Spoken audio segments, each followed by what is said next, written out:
I think I said it already, but in case you missed it, my name's Denise, and I'm a therapist here in the UK. But it's lovely to have lots of people from different parts of the world.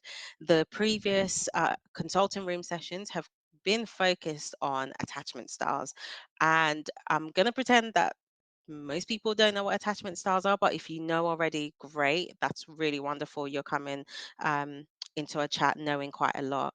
But just in case, attachment styles are sort of categories that were developed by John Bowlby, I guess, psychologist in the UK, and it was related to how children related to their parents from quite a young age. They say between sort of up to 3 or 3 to 5. I think research varies on that, but essentially, it's how you found yourself relating to your caregiver. Yeah, so they conducted an experiment where a parent would leave the room. It's called the strange situation. If you want to ever go into YouTube and have a bit of a look. But out of that research, out of the strange sort of experiment that was conducted, there were core attachment styles. And I'm only focusing on the core. And I know there's some really smart listeners out here that are like, what about this type? What about that type? I'm only focusing on secure attachment, avoidant attachment, and anxious attachment.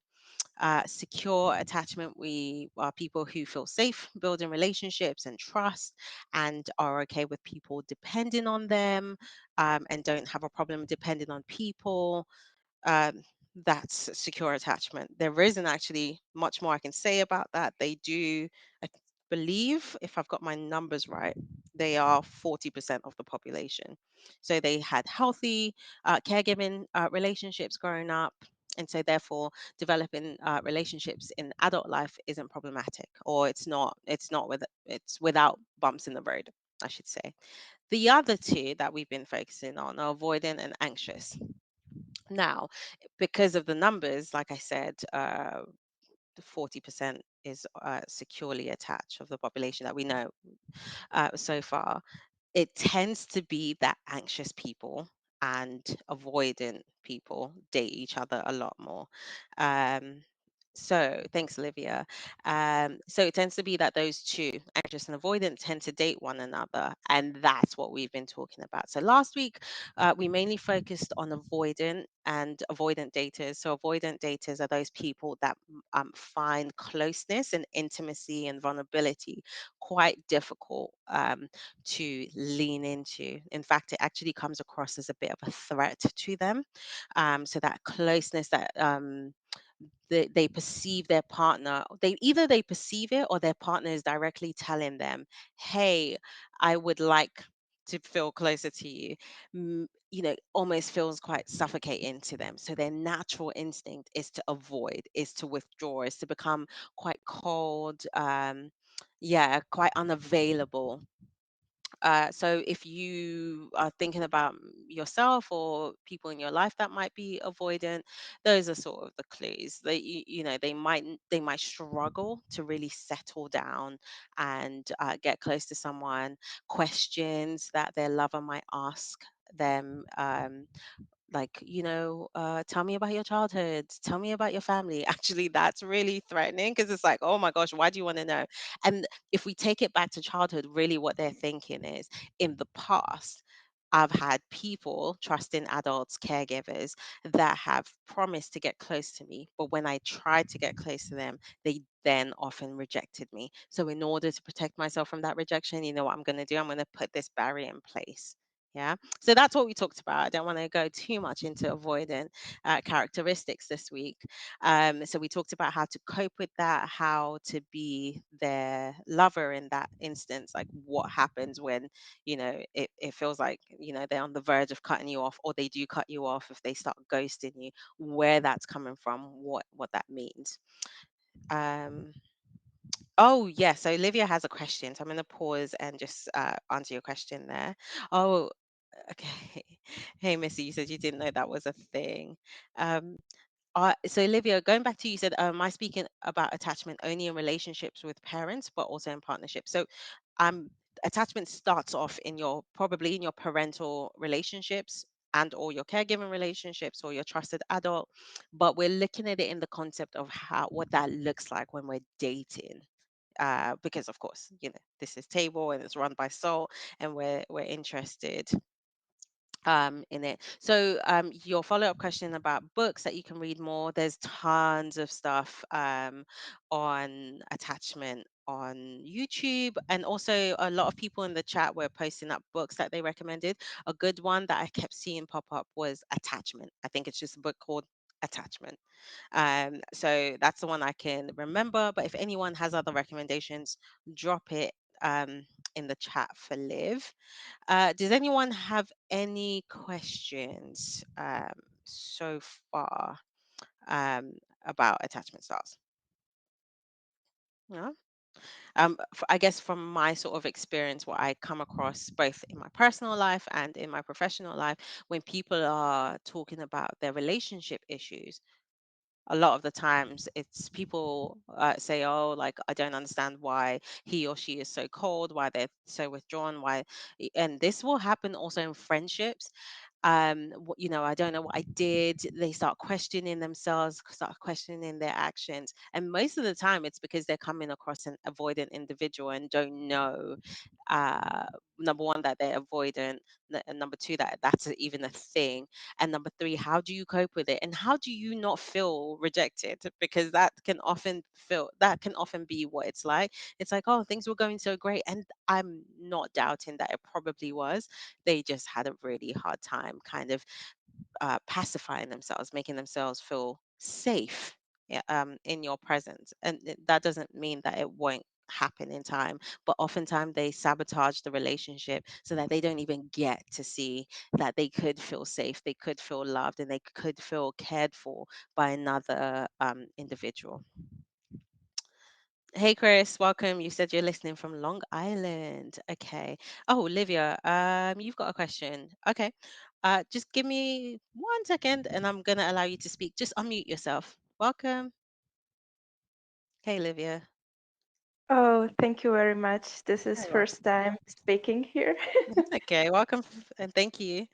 Yeah, my question is like from my experience from my last relationship.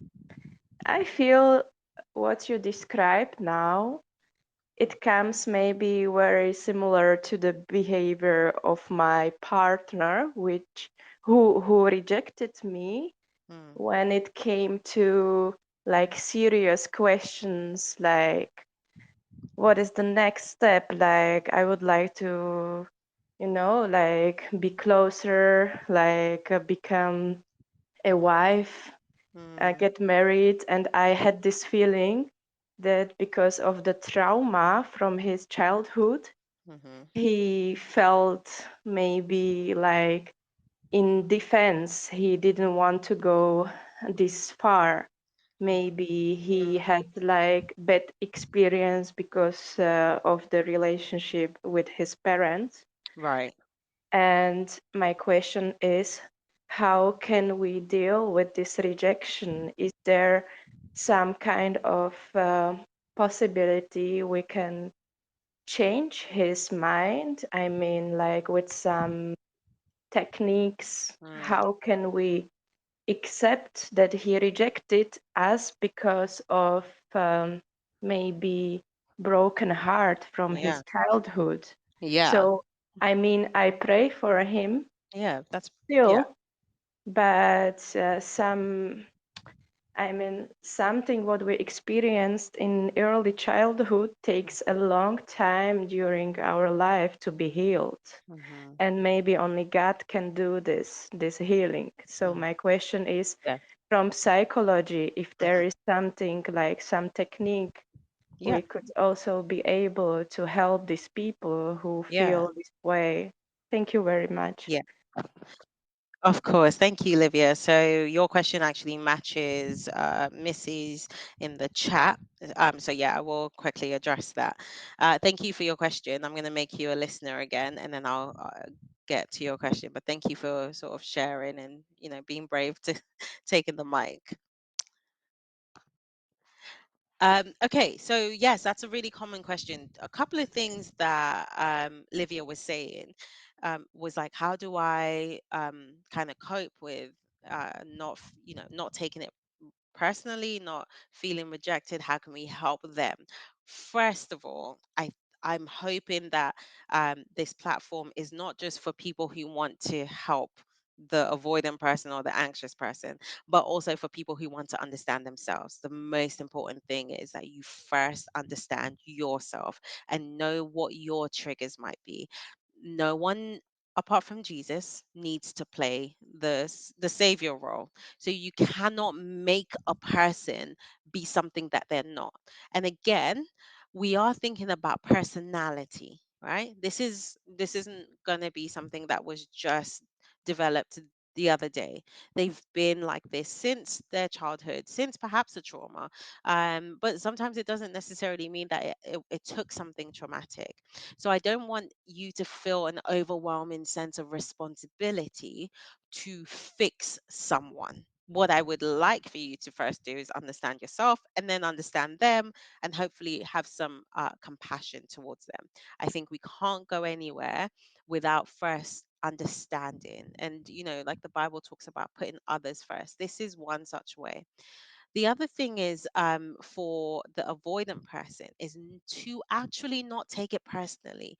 If you understand it as a threat system, that this person feels your closeness, your wishes and desires for intimacy, emotional intimacy, and all of the other things that come along with it, as they see it as a like legitimate threat, you can kind of have a bit more understanding to say, okay, right, so I need to make them feel as safe as possible. Because if someone has a phobia of snakes, we're not just going to dunk them in a pit full of snakes. We're going to want to make them feel safe. Right. We might not endorse all of their avoidance behaviors from the thing that they fear the most, but we want to make sure that we show them that we understand.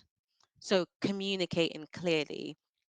I can tell that maybe my questions, they kind of put your back up. I don't know. I noticed that you got a little bit defensive when I was asking this or when I said this.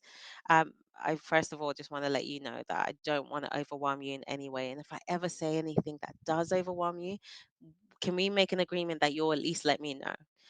Instead of, because I noticed maybe last week I couldn't reach you, um, and then that made me worry about you. Could we come to an agreement that instead of you pulling back so much that I start to think, is it me? Could, could you could you just say something? Or could we have a code word when you start to feel overwhelmed?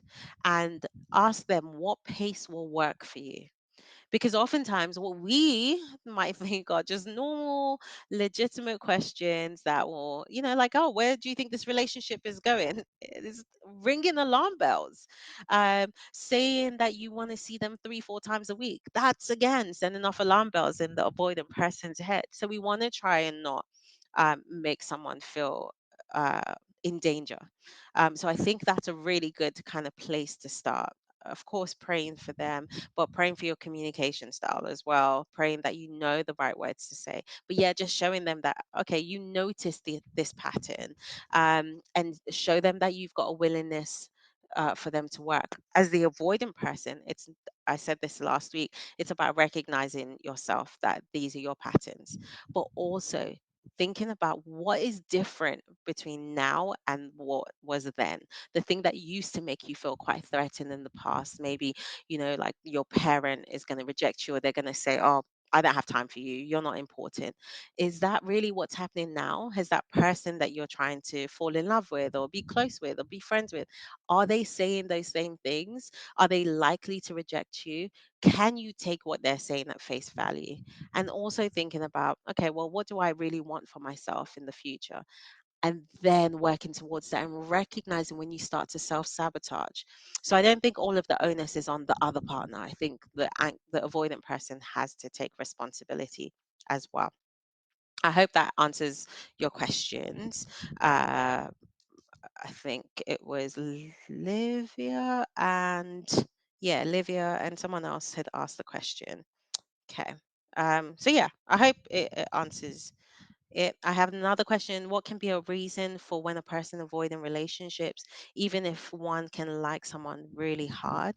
I don't think I understand that, but I'll read on. You said, or fall in for an unchristian person, even knowing that there is almost no chance for success. So the latter part, I said something similar last week, where avoidant people can tend to go for relationships that are long distance, or someone that it's just not going to work out with, like someone that's maybe just as unemotionally unavailable as them or physically unavailable. So they might work on the road for long periods of time. They can probably move into those relationships because there is less of an expectation on them there. So yeah, that might fall into that category.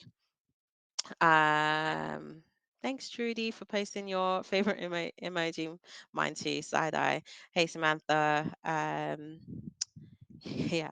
Okay. So, Chris, you said after your breakup some years ago, I'm scared of proposing to another again. How can how can I get someone?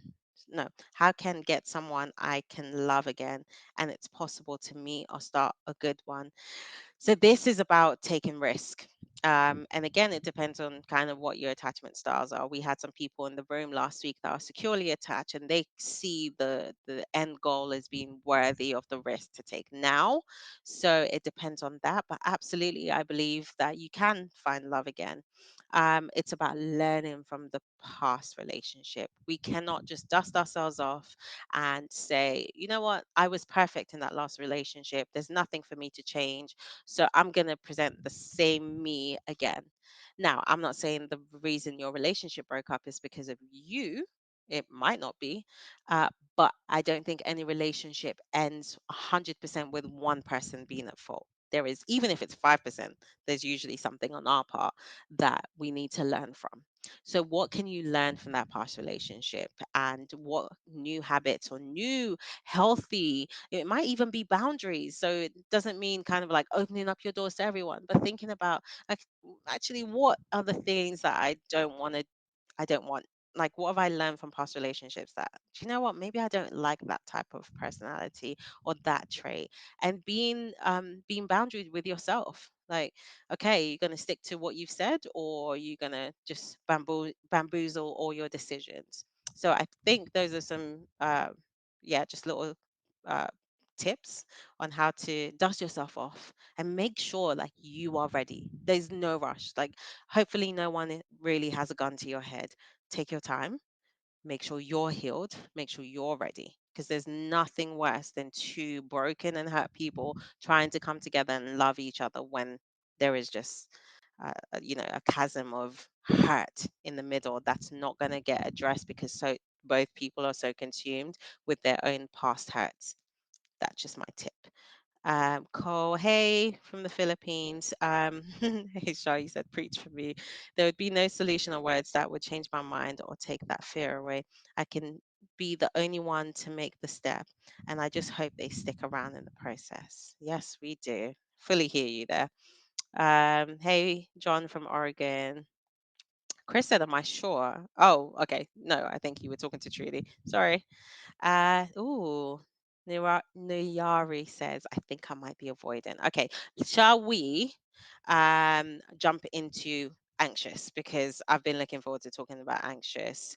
Oh, hey, John, just to kind of bring you into it, we are talking about attachment styles. So the previous weeks we've talked about secure, what kind of talked about secure, mainly avoidant, and today we're going to be talking about anxious um, daters, right? And both to try and understand yourself and to understand the people that you might come across. We always want to start with a space for compassion. Yeah, that's always where we want to start. Um, okay, so let's go. Anxious people now. What's slightly different? Um, I'm just going to double check that I've got yes, perfect. Cole ended by saying, after all, we're not perfect and we all have imperfections. 100,000%. Thank you. I'll head back into the chat in a minute, but I do want to make sure that we have enough time for the, people who feel anxious. So, anxious people are those people who absolutely feel like they can gain more love. They would like more closeness, more intimacy, more kissing, more hugs. Like physical touch is good. It's like being in the presence of another person. They can never really kind of get enough of, which is the complete, you can see, opposite to avoidant people. All of those things I've just mentioned would be an allergic reaction to someone who is avoidant. But anxious people, they always feel in their relationships or even when they're single, I can, I will, I need to, and I desire to have more intimacy with a partner. Yeah. However, the problem comes in when they don't feel like they get that from their partner. All right. So they don't feel like they get enough physical touch. They don't feel they get enough, closeness. The bonding doesn't feel enough. They feel in actuality that there's more. We can do more. And are they holding back from me? And then the doubt comes in. And that's where, the anxious terminology comes in, because it builds up this anxiety of what is wrong? Why don't they want to love me with the same intensity that I want to love them? Yeah. Um, I I don't know if anyone sort of experienced that, or that's kind of sounds familiar to them, whether they've experienced a person that is anxious like that or they themselves are. But if you do want to put your hand up and share, so yes, there is this eagerness to kind of have more. And so if we take it back a layer and go back to childhood, what this would have been developed from is from a parent, um, again, that promises or a caregiver that might promise them love and attention, but actually they underdeliver, or they just didn't even pay enough attention. So this person, this child, always grew up kind of wanting more love, more closeness to that caregiver, but never ever kind of feeling like they got it. They almost got the opposite. They got rejection. They were kind of pushed aside. They were not prioritized. Yeah. So there is always this hunger, this seeking for more love, for more closeness. Yeah. Um, so what can tend to happen is that if you mix two, an avoidant and an anxious person, they're probably going to kind of rub each other up the wrong way, because of course the avoidant person is going to be withdrawing and the anxious person is going to be like, I know that they're withdrawing, it's me, it's personal, it's me they're rejecting, they don't like me, there's something about me and the relationship that they they despise. So an anxious person might try to not say anything, right? That they'll make an excuse or in their head to say, oh, maybe they're just having a bad day at work, maybe they're just this, that, and the other. But eventually they can't help but to sort of address it. And it's I laugh because it's in the addressing that oftentimes the avoidant person, but kind of is like a deer in headlights, because they're like, oh no, this is too much, kind of confrontation. But that anxious person can't help but express what they feel, because they want answers, right? They want to know what is going on. Why don't you reciprocate the attention or the love that I'm showing you? So they'll bring it up, and usually it'll start to be accusations. So, you are this, you do you notice that you don't pay me enough attention, I want more. And it can come across as quite childlike. And the terminology that they might use can be quite childish, like childlike. you know um I need more from you. I need, this. I want this. And again, it sounds quite demanding. And of course, they just want to feel better. They want to feel that they are in an equal partnership. They want to feel like their partner cares about them. But again, if we're thinking about this pairing of anxious and avoidant people, it just doesn't work so well.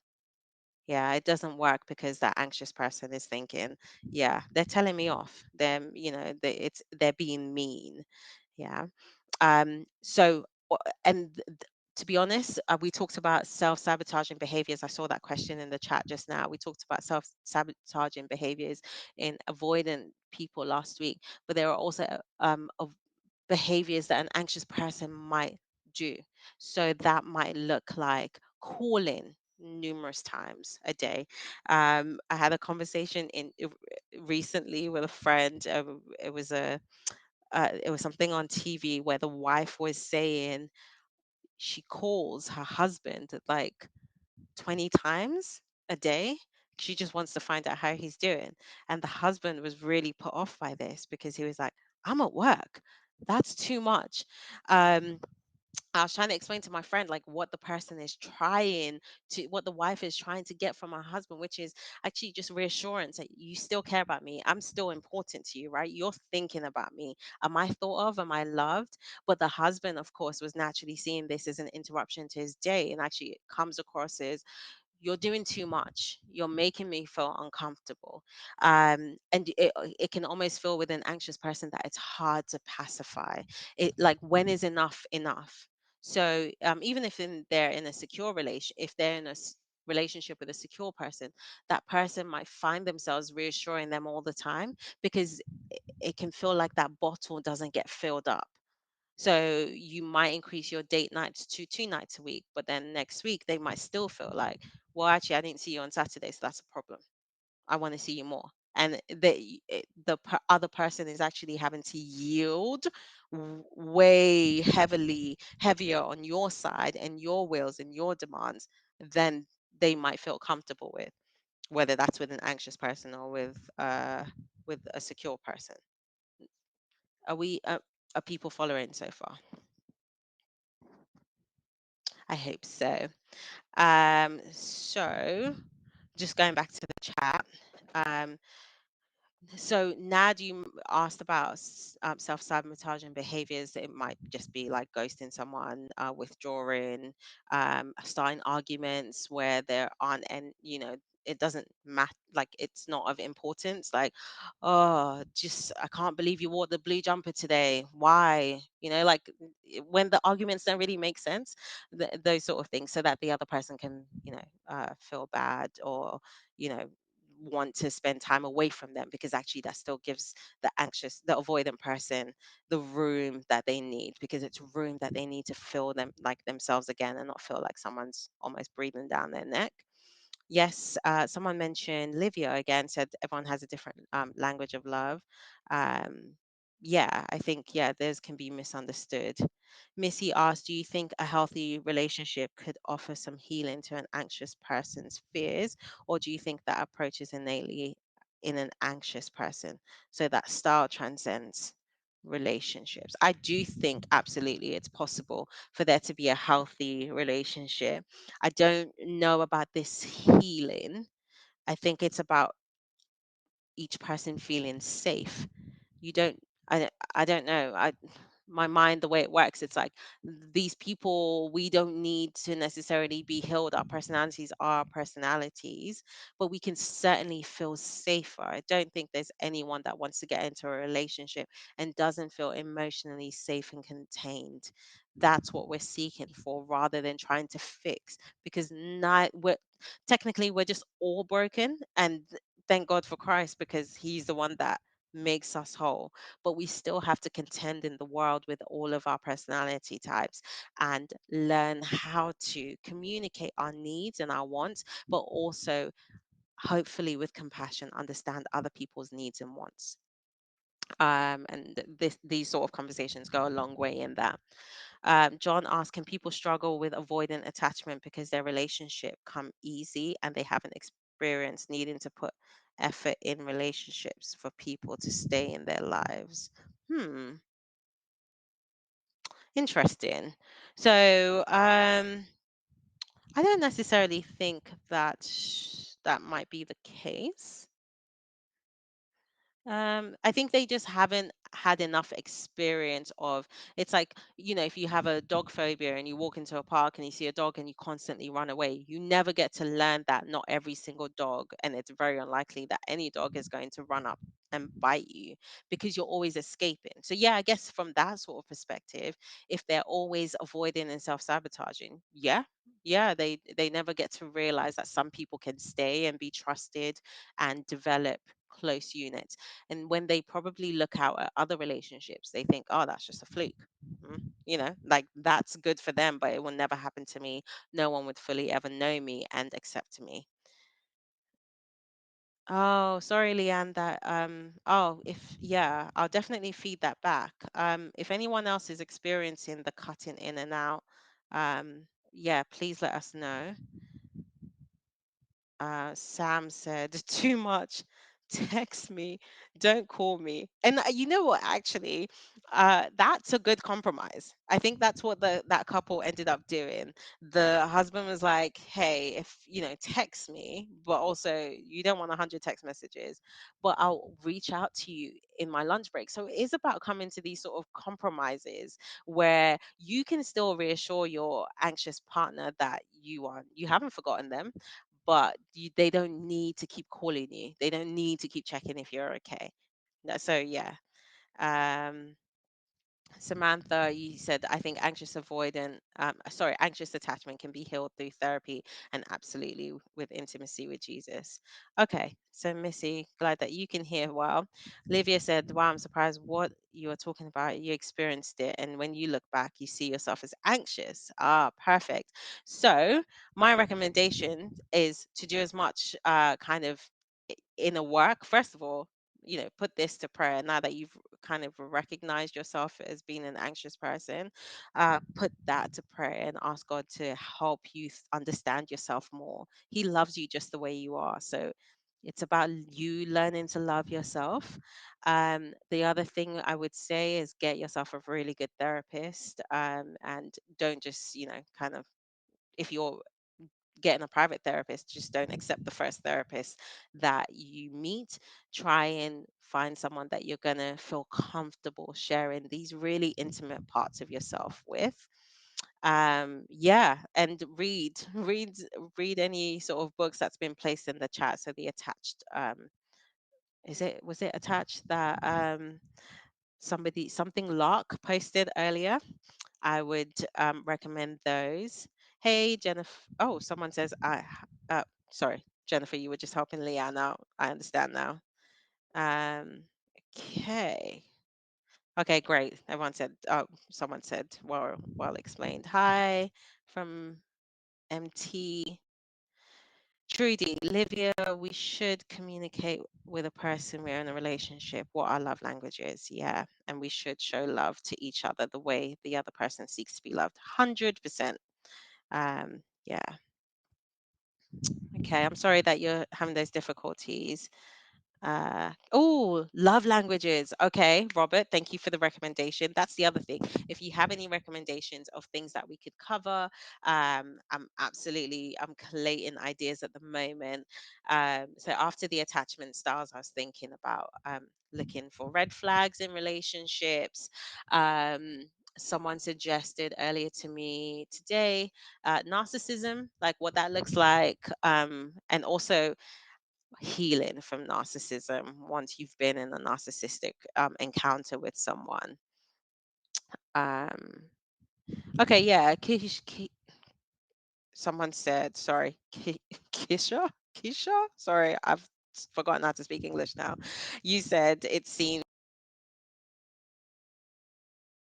like avoid issue, and I think you're right. At the bottom is trust, that you're not feeling like they can yet trust you, but they do want intimacy. I think all of us do.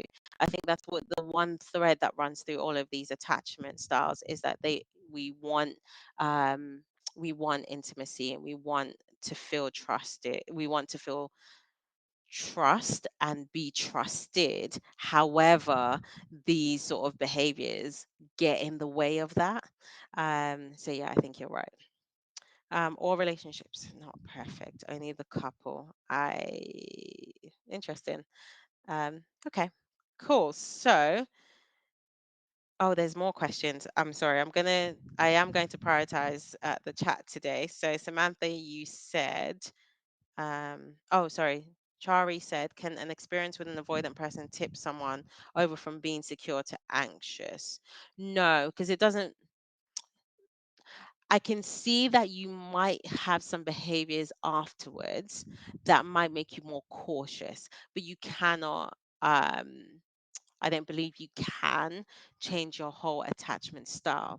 But sometimes we do have different attachment styles with different people in our lives, if that makes sense. So even whilst you're growing up, although overwhelmingly you might be securely attached, you might find with certain people in your life, you might have an anxious attachment or an avoidant attachment. So, these are not necessarily locked in stone, but you can definitely be more cautious. Like, I'm never going to get hurt again by that. And people tend to do that after they've been with an avoidant person. um you know what, I'm gonna keep my cards close to my chest. I'm not gonna say I love you first. I'm not gonna be vulnerable. I'm gonna just keep my distance. Yeah, all of those things I think can happen, where people start to put up barriers. But we just have to be careful why we're putting up barriers. Boundaries are good. Barriers are really hard to climb over. Yeah. So boundaries, if you think about it, can be like a fence around your house, with a door in it. So you choose what you allow in and out. A boundary sounds like a really high wall. And that means if in order for someone to come through onto the other side to meet you, they really have to climb. And that might take a lot of effort, a lot of energy, and people might be put off by that. So let's be careful that we're putting up boundaries rather than barriers. Okay. Samantha asks, oh, so it's a personality, or mentions, oh, it's a personality type that a person has for the rest of their lives. It's like a part of you, but it's like, imagine, we like metaphors in CBT. So imagine like kind of having a dog or a pet. I'm going to go with a dog because dogs usually need training. And so, yeah, when you don't necessarily know what your personality type is or what your attachment style is, like, this doesn't have to be your, first of all, disclaimer, 100% your identity forever and ever. Like, Christ gives us a new identity and we're that first and foremost. But however, we are wanting to be aware of the things that inform our relationships. So this is just one of those things. Yeah. So going back to the metaphor, when we don't know our attachment styles, for example, it's like that untrained dog. It's just, messing all over the place, waking, barking at 3 a.m. or whatever, because we don't know that what we don't know. So we might be self-sabotaging. We might be, dating the same people again and again and expecting a different result. However, when we know what our personality and attachment styles are, we can then be aware of it. Right. And that's the training of the dog. So we say, okay, dog, you go out for your walk at 5 p.m. We say this is when you have your lunch, breakfast, and dinner. Right. So we're more in control of it. Things are not just being done to us, they're being orchestrated by us because we understand the benefit and also the downsides of it. I hope that makes it clear. What would you say to someone who finds it hard to trust another person? Ask yourself, why do you find it hard to trust another person? What is it that you find hard to trust? What is it? What are the things that are triggering? What are they triggering in you that's making you not want to trust them? And then start to look back, like look at all the different relationships in your life and think, are there any themes here? Okay, I didn't trust that person because they said they wanted, um, you know, they wanted us to be married in 5 months, and that kind of put me off. Or I didn't trust this person because they were really narky or upset with me one time, and yeah, that set off alarm bells, so I cut them off. What are the things that are triggering? And once you start to notice the themes, yeah, you can usually just pull on it like a thread and you'll find where they started off. Like, what is it about those things that um, that is kind of triggering to you? Yeah, like where did it come from? Does it remind you of your mum shouting at you when you were 6? Does it remind you of an authoritarian dad that, told you you couldn't speak at the dinner table and your opinions, children should be seen and not heard? Like those, we the beautiful thing I realize about relationships is that we tend to repeat the same patterns. And again, because of course we don't know it. We think, oh, each scenario is unique and dynamic, but actually, and that's the work of being with a therapist. Once you sit down and start to look at the themes, you start to notice that they're quite common, that we do repeat it, even if it is the man in the supermarket that you just had a random encounter with, even if it's your neighbor. Some of those themes come up again and again, but we're not attuned to kind of seeing it that way. Okay. So, John, have there been discussions on what needs those attachment styles typically? Yep. Yes, there are. Thank you again, Optimistic Lark. Also, I joined because I thought we were going to discuss the topic of faith and therapy mixed together. Don't know much because this is my first time. Yes. So there are themes of kind of like faith first. Your identity is first in Christ. But again, my great motto, not mine, I didn't create it, but I'm a big believer in Jesus and therapy. So Jesus first and therapy. But as Christians, I think we need to be armed with knowing who we are. So yeah, it's not going to be hopefully you understand where I'm coming from. This is a Christian space and we talk about mental health and psychological themes. No, it's okay. Welcome, Harry. I don't mind you joining late. Um, Okay, so you said John again said you'd be more interested in hearing why faith and therapy are needed to go hand in hand. Because Jesus has given us therapy. I don't know why we don't use more of it. I think there is such a beauty when we know ourselves, when we can understand others. Like imagine yourself as like a really beautiful flower, but when we come into the earth, we are just a seed, right? And these experiences that we have throughout life, they water it, they put a bit of sunshine in it. And as those experiences water and, give us energy, that seed breaks and this flower hopefully blossoms and becomes beautiful. How big your flower becomes, how beautiful it becomes, comes from a place of exploration, right? If we only look at one source only, and that's a great source, by the way, your faith in Jesus, if we only look at it and neglect all of the other ways, because we know that God uses so many other experiences and themes and creations on earth to develop us, if we only looked at one, that flower might just remain a bud. But the more we explore, the more we allow ourselves to know ourselves and why God created us in the unique way that He did, why He knitted us in our mother's womb, the more that flower allows itself to grow and blossom. So that's why therapy. I hope um, that helps. Now, while you said, how do you trust once you got hurt? Understand why you got hurt. Um, work things out. I think like people don't use enough time to like people don't use enough time to like heal. Like again, I keep saying like what's the rush?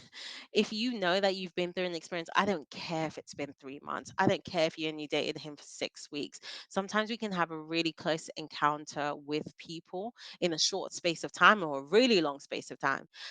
We need to heal from them. So take your time, unpack it, cry if you need to, boo boo on your shirt if you need to, eat the ice cream if you need to, talk to your friends about it, talk to a therapist about it if you need to. Unpack it and learn from it. Yeah.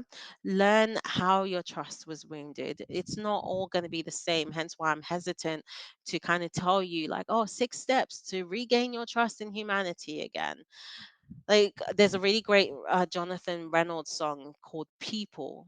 and it just talks about how we can get wounded by people, and God, can you heal us from people? You can heal us from lots of different things, but can you heal us from people? The hurt that we can experience from the people that we're supposed to love can be great, and taking the time to unpack situations is where it's at. I can't advocate anymore. Like, I just think sometimes, I don't know, societal pressures, cultural pressures, whatever, are really pushing us to just like go from a relationship to another relationship. You'll be fine. Date, date, date, date, date. Okay, cool. If you're ready for that, go for it. But actually take the time that you need to just be like, whew, okay, that happened. What did I do? How did that person make me feel? What did they say that triggered up old wounds? And actually, those old wounds, have I dealt with them? Like, go for it. Deep dive into it. And if you're usually a person that doesn't want to access your emotion, do it all the more. Because I think when we are avoidant of accessing our emotion for whatever sort of fear, good things happen. Yeah, to go through that dark corridor, like God is with you in that. You will make it through, and you become a better person. And that means the person that you're going to end up with is going to get an even better version of you. And who doesn't want that? Like, be the best version of you that you can, as cliche as Instagrammy as that sound. Oh, sorry. um okay, so Janelle, how do you go about finding a good therapist who will offer guidance in line with biblical principles? So usually, like in the UK for us, there is a Christian Association of Therapists. So I would always recommend, in your area, whatever country you live in, please look for that. Yeah, especially if you're looking for biblical principles.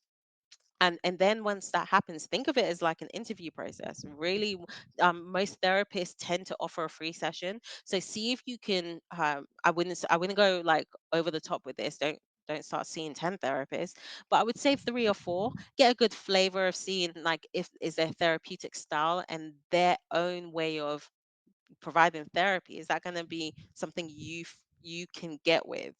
So yeah, treat it as a bit of an interview, and like think about the type of therapist you want. um do you want someone who's just going to be, quite linear and straightforward, or do you want someone that's really going to go into the emotion of things?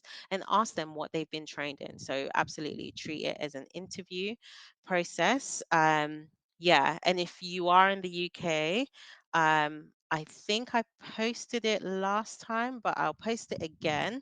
There is a really great group of therapists who are part of the Christian Association of, uh, yeah, therapists, who are really good. It's in the chat right now. Yeah, absolutely, Missy. They don't put words in your own mouth. Yeah, they should. Yeah, perfect. Um, so many learning on. Oh, I've not tried Trent Shelton's channel. Yeah.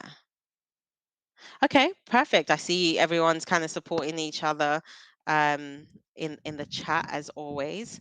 So just before we close, being aware of the time, it's been a really good. Hopefully, I hope you feel the same way. Good space to kind of talk about these themes. But I want to give some tips for anxious people who are, who might be dating. Yeah. So the first thing is kind of noting that when if you do find yourself dating an avoidant person, take stock. Take stock of what's actually happening, especially when those doubts start running through your mind and it feels almost like a hurricane or something of doubt. That first of all, things may not be as bad as they seem. Yeah. Quiet or low amounts of contact during the day doesn't mean he or she doesn't care about you at all or is sick and tired of you. Their actions are not necessarily meant to, convey rudeness or that they're mean. It might simply be a way of them trying to regain a sense of balance in their own mind, in their own psyche. You are not a bad person, for wanting more intimacy or closeness to them. You're not crazy. You're not needy. These are very natural desires. Feeling close and known by someone is nice, and we tend to want nice things and experiences. However, how you go about seeking that closeness may be the problem area that we need to tweak a little bit. It might be making that person feel quite triggered. It might be making them feel quite threatened or claustrophobic. Perhaps being too direct in your approach and how you demand things in order to, to seek this closeness might actually be misconstrued, sorry, as being aggressive or too direct. People don't necessarily like to be on the receiving end of that. And that I'm sure you don't want to be seen as someone who's aggressive or angry. Yeah. People don't like to be forced to do something. So it's just about being mindful about how you gently still just say, hey, I know I saw you last week, but I'd really love to see you on Tuesday. Or how can we compromise and, spend a little bit more time, rather than saying, I really need to see you. It's just like, it's crazy now. It's been like, what, 7 days? Like, so thinking about the gentleness approach. And I think our Christian values follows through with that. If you are the avoidant person with who's dating, sorry, if you are dating an avoidant person, you might just need to be a little bit more subtle in how you approach them for intimacy, and also being aware that if you put a little bit of distance in, it's actually quite enticing for the avoidant person, rather than going full throttle. Just kind of just being a little bit more subtle in what you need. Yeah. And it is important to have compassion. I've said this word a million times already. So have compassion for them rather than criticize them directly, either to their face, or even when you're talking about them to your friends, like calling them weird, or, oh, they're just so weird, and, oh gosh, who doesn't want to spend more time? Be careful with how you speak about people, and just understand that we are all a little bit damaged, like, and we're all trying to get to a place where we are going to be okay. And thanks to God, He does that finishing work. But appreciating that we live in a broken world and we're broken people. Yeah, we need a little bit more patience and the willingness to kind of look at our own selves and look at how we might be triggering the situation. I hope that's helpful. Um, Okay, interesting. Someone mentioned life coaching. You know, if it depends what the direction is. I think it all depends about what your goals are. Someone was trying to give me said, "I hopeful pheasant said, hope she sees these. Wow, what a blessing, that's Sophia. Okay, I'm going to spend the last few minutes just going through the chat. I want to make sure I don't miss much. Okay, I think I read through all of these. Someone said, Christabel said, I find it hard to trust because my husband, yeah, cheated. Yeah, that will do it. After 19 years and is still lying about it. So yeah, even worse, because you know it happened, or most likely happened, but the denial just does more work, more damage, and you're constantly having to bring it to God to ask for forgiveness, or the ability to forgive that person. Okay, thank you. Oh, so I am on Instagram. I am so sorry. What is my Instagram name? Jeez, I am ill prepared. It's Denise Better. I am on private, so apologies for that. So it's Denise, DeNiseBetter. So follow me on that. Yes, Jesus first, then therapy. No, this is my only podcast that I do on here, Samantha. Um, I'm glad that you guys are enjoying it so far. If you have any topics that you'd like us to, or me to consider, or Salt to consider in terms of faith and therapy, please put it in the chat before we go. We've literally got 2 minutes. Spiritual and temporal is necessary. We have a soul and a body. What sort of counseling is best for bad? Oh, don't let's not name it bad attachment styles. Just attachment styles will do. There are so many different types. I would say psychotherapy. Anything, psychotherapy, ACT, so acceptance, sort of any type of like counseling. I'm hoping Optimistic Lark has put some in the chat as well. Yes, wonderful. I've gone to Bible college and been a counselor. Amazing, John. That's great. Yes, CBT is good for breaking patterns. Yeah. Okay, guys. Thank you so much. Before you go, I want to give you the link for next week's uh, the consulting table. So that will be our fourth episode. I'm going to post it in the chat now and hope that you can join me next week. Okay, someone said that they have a counselor already. Okay, yes, perfect. Thanks, Janelle. Yeah, it's at Denise Better. CBT is cognitive behavioral therapy. Sorry for using acronyms. I should have just said what it is. Remembering the past experience every time something triggers. Does this mean not having peace with whatever happened? Yeah, our body keeps a score. That's another great book to read. We'll talk about trauma at some point on this platform. Yeah, I would if you've got any sort of trauma, I like please run, don't even walk, go and get some help, go and get therapy. Some of those things that have happened to us, even if we're not having flashbacks actively or nightmares, like they're still affecting us in different ways. So please, if you know that you are struggling, like please go and help, get the help that you need. Okay, although no one came other than one person, one brave soul came and shared, took the mic. I appreciate everyone being here. Sorry if I didn't get through your message. I really, really appreciate you being a part of our conversation.